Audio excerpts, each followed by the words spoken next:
Hello welcome back to ಜಕರ್ academy. So ಇವತ್ತು ನಡೆದಿರುವಂತಹ SSLC ಪರೀಕ್ಷೆ ಮಾರ್ಚ್ ಏಪ್ರಿಲ್ 2026 ಪರೀಕ್ಷೆ ಒಂದು ಯಾವ ವಿಷಯಕ್ಕೆ ಸಂಬಂಧಿಸಿದಂತೆ ತೃತೀಯ ಭಾಷೆ ಹಿಂದಿ ವಿಷಯಕ್ಕೆ ಸಂಬಂಧಿಸಿದಂತೆ ಥರ್ಡ್ ಲ್ಯಾಂಗ್ವೇಜ್ ಹಿಂದಿ ವಿಷಯಕ್ಕೆ ಸಂಬಂಧಿಸಿದಂತೆ ದಿನಾಂಕ 31 ಆಗ್ಬೇಕು. ಇದು ಆದ್ರೆ ನಿನ್ನೆಯ ಪ್ರಿಂಟ್ ನಿಮ್ಮ ಎಲ್ಲ ಕ್ವಶನ್ ಪೇಪರ್ 30 ಅಂತ ಇದೆ, ಆದ್ರೆ ಪರೀಕ್ಷೆ ನಡೆದಿರುವಂತಹ ದಿನಾಂಕ 31/3/2026 ನಡೆದಿರುವಂತಹ ತೃತೀಯ ಭಾಷೆ ಹಿಂದಿ ವಿಷಯದ ಎಲ್ಲ ಸಂಪೂರ್ಣ ಕೀ ಉತ್ತರಗಳನ್ನ ಈ ಒಂದು ವಿಡಿಯೋದಲ್ಲಿ ನಾವು ತಿಳಿದುಕೊಳ್ಳೋಣ. ಜೊತೆಗೆ 30 ಮಾರ್ಚ್ 2026ಕ್ಕೆ ಜಕೆಆರ್ ಅಕಾಡೆಮಿಯಲ್ಲಿ ಲೈವ್ ಕ್ಲಾಸ್ ಅಲ್ಲಿ ನಡೆದಿರುವಂತಹ ಎಲ್ಲ ಪ್ರಶ್ನೆಗಳನ್ನ ಆಲ್ಮೋಸ್ಟ್ ಎಲ್ಲವನ್ನ ಕೇಳಲಾಗಿದೆ. ಸರಿಸುಮಾರಾಗಿ 78 ಅಂಕಗಳು ಜಕೆಆರ್ ಅಕಾಡೆಮಿಯಿಂದ ಬಂದಿದ್ದಾವೆ.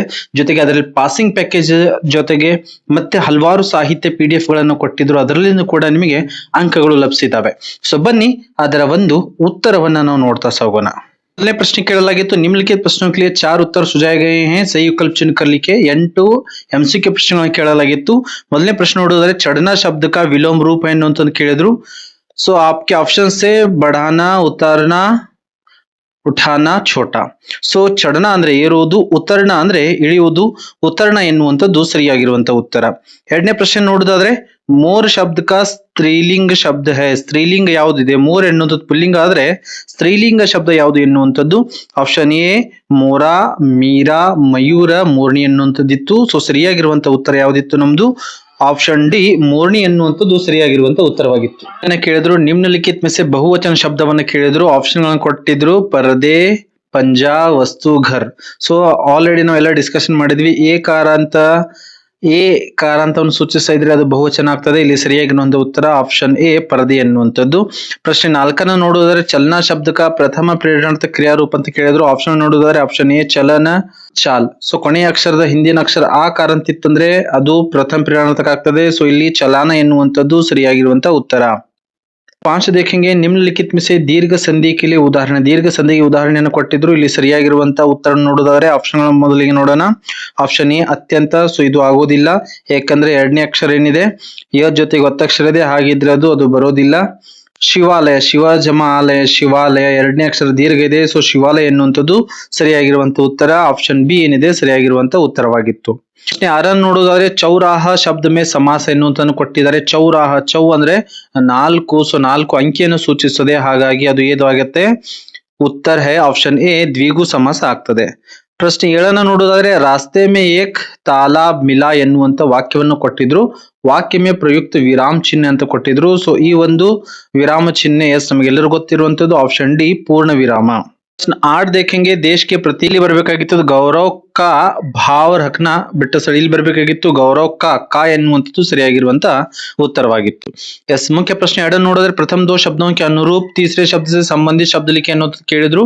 4 ಪ್ರಶ್ನೆಗಳು ಅನುರೂಪತಾ ಪ್ರಶ್ನೆ ನಮಗಿರ್ತವೆ. ಎಸ್ ಫಸ್ಟ್ ಆಫ್ ಆಲ್ ನಾವು ನೋಡೋದಾದ್ರೆ नौकाएं बनाने वाले ಏನಿದೆ ಜಲಾಲುದ್ದೀನ್ ಅಂತಿದೆ. ಅಖಬಾರೋं का वितरण करने वाले ಎಸ್ ಶಂಶುದ್ದೀನ್ ಎನ್ನುವಂಥದ್ದು ಬರ್ತದೆ. दोस्तों की मुलाकात, पहली मुलाकात हाथी से हुई, दोस्तों की आखिरी मुलाकात किससे हुई थी? मछली से ಎನ್ನುವಂಥದ್ದು ಸರಿಯಾಗಿರುವಂತಹ ಉತ್ತರ. ಗೋಮಟೇಶ್ವರ ಕಿ ಪ್ರತಿಮಾ ಶ್ರವಣ ಬೆಳಗೊಳ. ಸ್ಥಾನವನ್ನು ಕೊಟ್ಟಿದ್ದಾರೆ ಗೋಲ್ ಗುಂಬಜ್ ವಿಜಯಪುರ ಎನ್ನುವಂಥದ್ದು ಸರಿಯಾಗಿರುವಂತಹ ಉತ್ತರ. ಜೀಪ್ ಕಿ ತುಲ್ನಾ ದೆಹರಿ ಸೆ, ದೀಪ್ ಕಿ ತುಲ್ನಾ ದೆಹರಿ ಅಂದ್ರೆ ಹೊಸಲಿಂದ ಮಾಡಿದರೆ. ರಾಮ್ ಕಿ ತುಲ್ನಾ, ಹಲವಾರು ಜನರು ಇದನ್ನ ಕನ್ಫ್ಯೂಷನ್ ಮಾಡ್ಕೊಂಡಿದ್ರು, ಸರಿಯಾಗಿರುವಂತಹ ಉತ್ತರ ಯಾವುದು? ದೀಪ್ ಸೆ ಎನ್ನುವಂಥದ್ದು ಸರಿಯಾಗಿರುವಂತಹ ಉತ್ತರ. ಎಸ್ ಮುಖ್ಯ ಪ್ರಶ್ನೆ 3 ನೋಡೋದಾದ್ರೆ ನಿಮ್ನಲಿಖಿತ ಪ್ರಶ್ನೆ के उत्तर एक पूर्ण वाक्य में लिखिए ಅನ್ನೋದು 4 ಒಂದು ವಾಕ್ಯದ ಪ್ರಶ್ನೆಗಳು ಇರ್ತವೆ. ಮೊದಲನೇ ಪ್ರಶ್ನೆ ನೋಡೋದಾದ್ರೆ ಲೇಖಕ್ ಚೀಜೆ ಖರೀದನೆ ಕಹಾं गए थे. ಲೇಖಕ್ ಚೀಜೆ ಖರೀದನೆ ಕಹಾं गए थे? ಚೌಕ್ ಮೇ ಗಯೆ ಥೆ ಎನ್ನುವಂಥದ್ದು ಸರಿಯಾಗಿರುವಂತ ಉತ್ತರ. ಪ್ರಶ್ನೆ 14 ನೋಡೋದಾದ್ರೆ ಸಿಂಗ್ಫೋ ಆದಿವಾಸಿ ಕಹಾं के निवासी थे ಎನ್ನುವಂತ ಪ್ರಶ್ನೆ ಕೇಳಿದ್ರು. ಸಿಂಗ್ಫೋ ಆದಿವಾಸಿ ಪೂರ್ವೋತ್ತರ ಭಾರತಕ್ಕೆ ನಿವಾಸಿ ಥೆ ಎನ್ನುವಂಥದ್ದು ಸರಿಯಾಗಿರುವಂತ ಉತ್ತರ. ಪ್ರಶ್ನೆ 15 देखेंगे, दिनकर जी के अनुसार आज की दुनिया कैसी ಎನ್ನುವಂತ ಪ್ರಶ್ನೆ ಕೇಳಿದ್ರು. ಸರಿಯಾಗಿರುವಂತ ಉತ್ತರ दिनकर जी के अनुसार आज की दुनिया विचित्र और नवीन है ಎನ್ನುವಂಥದ್ದನ್ನ ಬರಿಬೇಕಾಗಿತ್ತು. ಪ್ರಶ್ನೆ 16 देखेंगे, ಯಶೋಧ ಕಿಸ್ಕಿ ಕಸಂ ಖಾತಿ ಹೈ ಅಂತ ಪ್ರಶ್ನೆ ಕೇಳಿದ್ರು. ಸರಿಯಾಗಿರುವಂತ ಉತ್ತರವನ್ನು ನೋಡೋದಾದ್ರೆ ಯಶೋಧ ಗೋಧನ್ ಕಿ ಕಸಂ ಖಾತಿ, ಗೋಧನ್ ಅಥವಾ ಗಾಯೋಂ ಕಿ ಅಥವಾ ಗಾಯ ಕಿ ಕಸಂ ಖಾತಿ ಅಂತ ಬರೆದ್ರು ಕೂಡ ಸರಿಯಾಗಿರುವಂತ ಉತ್ತರ. ಮುಖ್ಯ ಪ್ರಶ್ನೆ 4 ನೋಡೋದಾದ್ರೆ ನಿಮ್ನಲಿಖಿತ ಪ್ರಶ್ನೋं के उत्तर 2-3 ವಾಕ್ಯೋं में लिखिए. 8 ಪ್ರಶ್ನೆಗಳು 2 ಅಂಕ ಕೇಳಿದ್ರೆ ಒಟ್ಟು 16 ಅಂಕಗಳನ್ನು ಕೇಳಿದ್ರು. ಪ್ರಶ್ನೆ 17 ನೋಡೋದಾದ್ರೆ ಫಲ್ और सब्जियों के महत्व के बारे में ಪ್ರೇಮಚಂದ್ ಜಿ ಕ್ಯಾ ಕಹತೆ ಹೈ ಎನ್ನುವಂತ ಪ್ರಶ್ನೆಯನ್ನ ಕೇಳಲಾಗಿತ್ತು. ಸೊ ಆಲ್ರೆಡಿ ನಿನ್ನೆ ನಾವು ಡಿಸ್ಕಷನ್ ಮಾಡಿದ್ವಿ. ಸೊ ಇಂತ ಒಂದು ಪ್ರಶ್ನೆ प्रश्नಗಳು ಬಂದ್ರೆ किसके बारे में लिखना है? सेब के बारे में लिखना है और टोमेटो के बारे में लिखना है और गाजर के बारे में लिखना है। ಇದೆಲ್ಲದರ ಬಗ್ಗೆ ಬರೀರಿ ಅಂತ ನಿನ್ನೆ ವಿಡಿಯೋದಲ್ಲಿ ಹೇಳಿದ್ದೆ। सो ಅದರ उत्तर ನೋಡೋದಾದ್ರೆ प्रेमचंद जी के अनुसार आजकल समाज में विटामिन और प्रोटीन पर विचार किया जाता है। टोमेटो भोजन का आवश्यक अंग बन गया है। गाजर पहले गरीबों के पेट भरने की चीज थी। अमीर लोग गाजर का हलवा बनाकर ही खाते थे। गाजर में बहुत विटामिन होने के कारण उसे मेजों पर स्थान मिलने लगा है। प्रेमचंद के अनुसार रोज एक सेब खाने वाले को डॉक्टर की जरूरत नहीं होगी। रस और स्वाद में सेम आम के बराबर है। ಸೇಬ್ में ವಿಟಮಿನ್ और ಗುಣ ಹೋತೆ ಎನ್ನುವಂಥದ್ದನ್ನ ತಾವುಗಳು ಬರಿಬೇಕಾಗಿರುವಂತದ್ದು ಇತ್ತು।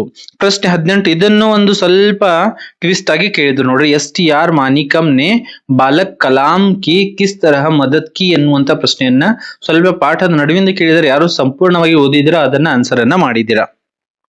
ಸರಿಯಾಗಿರುವಂತಹ उत्तर ಈ ತರ ಇರಬೇಕಾಗಿತ್ತು।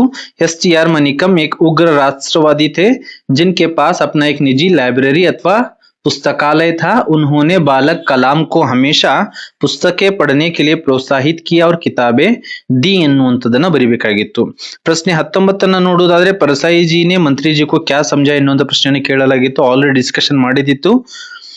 लेखक ने मंत्री को समझाया ऐसा हरगिज मत कीजिए। ईमानदारों के सम्मेलन में पुलिस ईमानदारों की तलाशी ले यह बड़ी अशोभनीय बात होगी। फिर इतने बड़े सम्मेलन में थोड़ी गड़बड़ी होगी ही ಎನ್ನುವಂತದನ್ನ ತಿಳಿಸಿಕೊಡ್ತಾರೆ। प्रश्न 20 देखेंगे बाल शक्ति के बच्चे गांव को आदर्श गांव कैसे बनाते ಎನ್ನುವಂತ ಪ್ರಶ್ನೆಯನ್ನ ಕೇಳಿದ್ರು। ಸರಿಯಾಗಿರುವಂತ ಉತ್ತರ ನಿಮ್ಗೆಲ್ಲರೂ ಗೊತ್ತಿರುವಂತೆ ಇತ್ತು। बाल शक्ति के बच्चे ಅಂತಾಗಿದೆ ಇದು बच्चे ಅಂತ ಮಾಡ್ಕೊಳ್ಳಿ। बाल शक्ति के बच्चे स्कूल के परिसर को स्वच्छ रखते हैं। रोज 1 घंटा गांव की गंदगी को दूर करके गांव में सफाई के लिए लगाते हैं। गांव में जो गड्ढे हैं उनको मिट्टी से ढांपते हैं। गांव का कूड़ा डालने के लिए एक निश्चित जगह बनाते हैं। इस प्रकार गांव को आदर्श गांव बनाते हैं ಎನ್ನುವಂತದನ್ನ ಸಂಪೂರ್ಣ ವಾಕ್ಯದಲ್ಲಿ ಬರಿಬೇಕಾಗಿರುವಂತದ್ದಿತ್ತು। ಪ್ರಶ್ನೆ 21 ನೋಡೋದಾದ್ರೆ ದಿನಕರ್ ಜಿ के अनुसार मानव का सही परिचय क्या है? ಆಲ್ಮೋಸ್ಟ್ ನಿನ್ನೆ ಹೇಳಿದ್ದಿತ್ತು ಇದು ಬರ್ತದೆ ಅಂತ ಹೇಳಿ। ಸರಿಯಾಗಿರುವಂತ ಉತ್ತರವನ್ನು ನೋಡಿದರೆ दिनकर जी के अनुसार मानव का सही परिचय है जो स्नेह भाईचारे की भावना और मानवीयता की भावना को समझकर एक दूसरे के अंतर को तोड़ देता है। वही विद्वान, वही ज्ञानी और वही मानव है ಎನ್ನುವಂತದನ್ನ ಬರಿಬೇಕಾಗಿತ್ತು।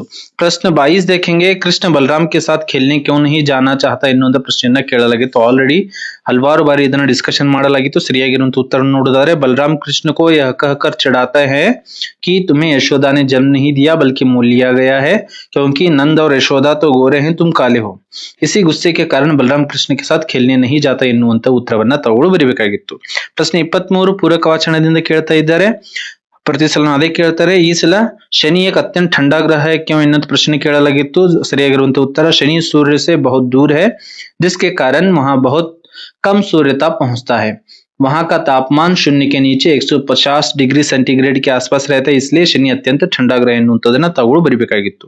ಅಥವಾ ಪ್ರಶ್ನೆ ಇನ್ನೊಂದು ಕೊಟ್ಟಿದ್ರು शनि सौर मंडल का सर्वाधिक सुंदर ग्रह है कैसे ಎನ್ನುವಂತದ್ದು। ಅದರ ಉತ್ತರವನ್ನ शनि के चारों ओर स्पष्ट और विस्तृत वलय दिखाई देते हैं जो उसके गले में खूबसूरत हार जैसे लगते हैं। इन कंकनों ने ही इसे सबसे सुंदर ग्रह बनाया है ಎನ್ನುವುದು ಸಿಂಪಲ್ ಆಗಿ ಉತ್ತರ ಬರೆದ್ರು ಕೂಡ 2 ಅಂಕ ಸಿಗ್ತವೆ। ಪ್ರಶ್ನೆ 24 ನಿನ್ನೆ ಕೂಡ ಡಿಸ್ಕಷನ್ ಮಾಡಿದ್ದಿತ್ತು ಇದೇ ಬರಬಹುದು ಎನ್ನುವಂತದ್ದು ಹೇಳಿ। ಪ್ರಶ್ನೆ 24 महात्मा गांधी जी सत्य की शक्ति के बारे में क्या कहते हैं ಎನ್ನುವಂತ ಪ್ರಶ್ನೆ ಕೇಳಿದ್ರು।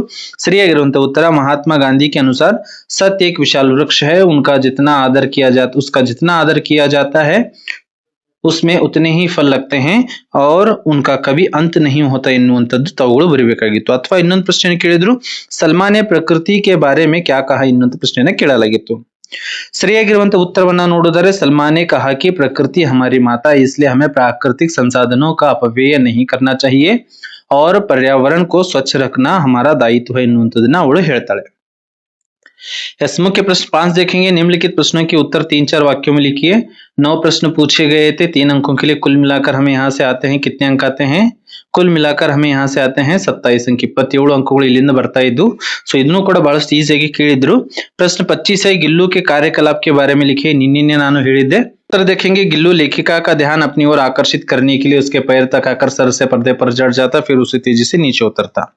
भूख लगने पर चिक चिक ध्वनि करके लेखिका को सूचना देता था। घर से बाहर जाकर गिलहरियों के झुंड का नेता बनकर उछलता कूदता रहता।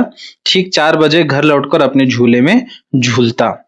वह लेखिका को चौंकाने के फूलदान के फूलों में, पर्दे के चुन्नट में और सोन जूही की पत्तियों में छिप जाता था. ಇಷ್ಟೆಲ್ಲ ಪಾಯಿಂಟ್ಸ್ ಗಳನ್ನ ಬರೆದ್ರೆ ನಿಮಗೆ ಮಕ್ಕಳೇ 3 ಅಂಕಗಳು ಲಭಿಸ್ತವೆ. ಪ್ರಶ್ನೆ 26 ನಿನ್ನೆ ಡಿಸ್ಕಷನ್ ಮಾಡಿದಿತ್ತು, ಅತಿ ಇಂಪಾರ್ಟೆಂಟ್ ಅನ್ನು ಕೂಡ ಹೇಳಲಾಗಿತ್ತು. सोशल नेटवर्किंग का परिचय दीजिए ಅನ್ನುವಂತ ಪ್ರಶ್ನೆ. सोशल नेटवर्किंग एक क्रांतिकारी खोज है जिसने दुनिया भर के लोगों को एक जगह पर लाकर खड़ा कर दिया है. सोशल नेटवर्किंग के कई साइट्स हैं जैसे फेसबुक और कुछ ट्विटर, लिंक्डइन आदि. इन साइटों के कारण देश विदेश के लोगों की रहन सहन, वेशभूषा, खान पान के अलावा संस्कृति, कला आदि का प्रभाव शीघ्रातिशीघ्र हमारे समाज पर पड़ रहा है ಎನ್ನುವಂಥದ್ದನ್ನ ತಾವುಗಳು ಬರಿಬೇಕಾಗಿತ್ತು. ಪ್ರಶ್ನೆ 27ನ ನೋಡೋದಾದ್ರೆ महिला के साहसगाथा पाठ से क्या संदेश मिलता है बताइए ಎನ್ನುವಂಥದ್ದು.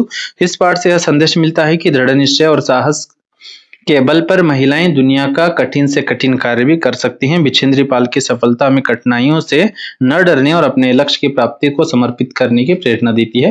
ಪುಸ್ತಕದಲ್ಲಿ ಕೊಟ್ಟಿರುವಂತಹ ಸೇಮ್ ಟು ಸೇಮ್ ಬಾಕ್ಸ್ ನಲ್ಲಿ ಕೊಟ್ಟಿರುವಂತಹ ಪಾಯಿಂಟ್ಸ್ ಕೂಡ ಬರೆದು ಕೂಡ ಅಂಕಗಳು ಸಿಗ್ತವೆ. ಪ್ರಶ್ನೆ 28 है कर्नाटक की प्राकृतिक सुषमा का वर्णन कीजिए. ನಿನ್ನೆ ಹೇಳಿದ್ದೆ ನಾನು, ಇದು ಮೋಸ್ಟ್ ಇಂಪಾರ್ಟೆಂಟ್ ಅಂತ ಹೇಳಿ ಇವತ್ತು ಪರೀಕ್ಷೆಯಲ್ಲಿ ಬಂದೇ ಬಿಟ್ಟಿದೆ. ಅದರ ಉತ್ತರವನ್ನ ಈ ತರ ಬರಬೇಕಾಗಿತ್ತು. कर्नाटक की प्राकृतिक सुंदरता अत्यंत मनोहर है. इसके पश्चिम में विशाल अरबी समुद्र लहराता है. दक्षिण से उत्तर तक फैली लंबी पर्वतमालाओं को पश्चिमी घाट कहते हैं. दक्षिण में नीलगिरी की पर्वतमालाएं इसकी शोभा बढ़ाती हैं, तो शोभायमान है ಅಂತ ಬರೆದು ಕೂಡ ओके. ಪ್ರಶ್ನೆ 29 ನೋಡೋದಾದ್ರೆ सक्सेना परिवार रोबोनिल को पाकर फूला नहीं समा रहा था क्यों ಎನ್ನುವಂಥದ್ದು. ಇದು already jacquard academy passing and scoring package ಅಲ್ಲಿ ಇರುವಂತ ಪ್ರಶ್ನೆಯಾಗಿತ್ತು. ಸೊ ಅದರ ಉತ್ತರವನ್ನ ಈ ತರ ಬರಬೇಕಾಗಿತ್ತು. सक्सेना परिवार के सभी काम रोबोनिल करता था. वह नाश्ता कराने के साथ साथ मेहमानों को द्वार खोलने, घर के छोटे बच्चों को कहानियां सुनाना, उनके होमवर्क कराना और सक्सेना जी के वर्ड प्रोसेसर पर काम करता था. इतना ही नहीं, वह सक्सेना परिवार का कुत्ता शेरू को घुमाने के लिए ले जाता था. इससे धीरज सक्सेना परिवार रोबोनिल को पाकर बहुत खुश था ಎನ್ನುವಂಥದ್ದನ್ನ ಬರಿಬೇಕಾಗಿತ್ತು. ಪ್ರಶ್ನೆ 30 देखेंगे. कविता में भारत माँ का स्वरूप कैसे सुशोभित है. ಆಲ್ರೆಡಿ ಪ್ರತಿಯೊಂದು ವಿಡಿಯೋದಲ್ಲಿ ಇದೇ ಪ್ರಶ್ನೆಯನ್ನು ನಾನು ಹೇಳಿದ್ದೆ. ಸರಿಯಾಗಿರುವಂತ ಉತ್ತರ ಈ ತರ ಬರಬೇಕಾಗಿತ್ತು. भारत माँ के एक हाथ में न्याय का पताका है, दूसरे हाथ में ज्ञान का दीप सुशोभित है, वह अमरों की जननी है और उसके उर में गांधी बुद्ध और राम जैसे महान पुरुष सोए हुए हैं ಅನ್ನುತ್ತಾನೆ. ಇಷ್ಟು ಬರೆದ್ರು ಕೂಡ ನಿಮಗೆ 3 ಅಂಕಗಳು ಲಭಿಸ್ತವೆ. ಪ್ರಶ್ನೆ 31 ನೋಡೋದಾದ್ರೆ कविता के आधार पर समय के महत्व को समझाइए. ऑलरेडी डिस्कशन हलवार बारी ಮಾಡಿದಿತ್ತು. ಸರಿಯಾಗಿರುವಂತಹ ಉತ್ತರ समय अत्यंत अनमोल है और ईश्वर द्वारा दिया गया अनुपम धन है. जो व्यक्ति समय का सदुपयोग करता है उसे ही सुख प्राप्त होता है. बीता हुआ समय कभी लौट कर नहीं आता, इसलिए आलस को छोड़कर आत्मा पर विश्वास करना चाहिए. ಇಷ್ಟು ಸಿಂಪಲ್ ಆಗಿ ಬರೆದ್ರೆ 3 ಅಂಕಗಳು ಲಭಿಸ್ತಾ ಇದ್ದು. ಪ್ರಶ್ನೆ 32 ನಮ್ಗೆ ಗೊತ್ತಿರುವಂತೆ 1, 3 ಅಥವಾ 5 ದೋಹೆಗಳನ್ನು ಮಾಡಿ ಅಂತ ಹೇಳಿದ್ರು. 1ನೇ ದೋಹೆಯನ್ನ ನಿಮಗೆ ಕೇಳಿದರೆ, ಮುಖಿಯಾ ಮುಕ್ಸೋ ಚಾಹಿಯೆ ಖಾನ್ ಪಾನ್ ಕೋ ಏಕ್, ಪಾಲೈ ಪೋಸೈ ಸಕಲ್ ಅಂಗ್ ತುಳಸಿ ಸಹಿತ ವಿವೇಕ್ ಎನ್ನುವಂಥದ್ದು. ನಿಮಗೆಲ್ಲರೂ ಗೊತ್ತಿರುವಂತೆ ತುಳಸಿದಾಸ್ ಜಿ कहते हैं कि मुखिया को मुख के समान होना चाहिए. जिस प्रकार मुख अकेला खाने पीने का काम करता है लेकिन शरीर के सभी अंगों का पालन पोषण करता है, उसी प्रकार मुखिया को भी विवेकान होकर सभी का समान रूप से ध्यान रखना चाहिए. प्रश्न 33 अनुवादಕ್ಕೆ ಸಂಬಂಧಿಸಿದಂತಿತ್ತು. अनुवादದ ಪ್ರಶ್ನೆ. कर्नाटक में कन्नड़ भाषा बोली जाती है और इसकी राजधानी बेंगलुरु है. यहाँ देश विदेश के लोग आकर बस गए ಎನ್ನುವಂಥದ್ದು.